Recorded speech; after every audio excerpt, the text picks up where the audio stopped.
Hello everyone, সবাই কেমন আছো? আশা করি ভালো আছো, আর আমিও অনেক ভালো আছি। চলে এসেছি আবারও একটা নতুন ভিডিও নিয়ে। এই দেখো, এটা হচ্ছে চড়ক গাছ। সবাই মিলে চড়ক গাছ বাঁধছিল, আর এই গাছটাকে তোলা হচ্ছিল। আমি চড়ক গাছ তোলা দেখবো বলে এত রোদের মধ্যে 2 ঘন্টা ধরে অপেক্ষা করছিলাম।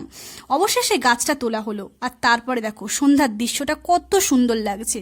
তখনও অনেক মানুষ এসছে, যদিও সব দোকান তখনও বসেনি। জাস্ট দেখো কি বিশাল ভিড় হয়েছে। বাংলা বছরের শেষ দিনে এই চড়ক পূজা হয়, আর বহু মানুষ আসে এই চড়ক পূজা দেখতে।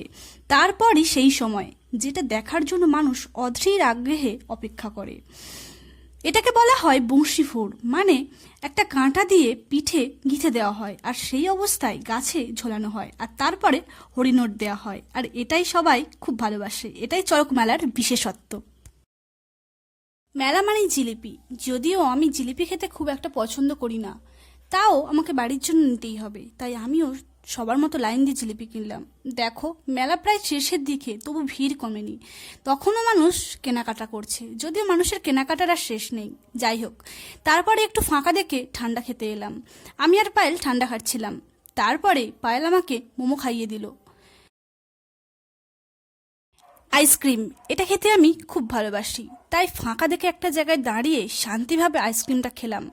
তারপরই মেলা শেষে হয় যাত্রা, আর এখানে প্রচুর মানুষ যাত্রা দেখছিল, যদিও আমি যাত্রার খুব বেশি কিছু বুঝি না। আর এখানে শেষে ফাঁকা মেলায় আমরা 3জনে হাই হ্যালো করছিলাম, আর কটা ছবি তুললাম। মেলা থেকে বাড়িতে চলে এসেছি, অনেকটাই সময় হয়ে গেছে, অলরেডি 12টা বেজে গেছে। তো বাংলা বছরের তো আজকে শেষ দিন, শুভ নববর্ষ সবাইকে। ভিডিওটা দেখো, কেমন লাগলো অবশ্যই কমেন্টে জানিও, আর দেখা হচ্ছে নেক্সট ভিডিও। টাটা।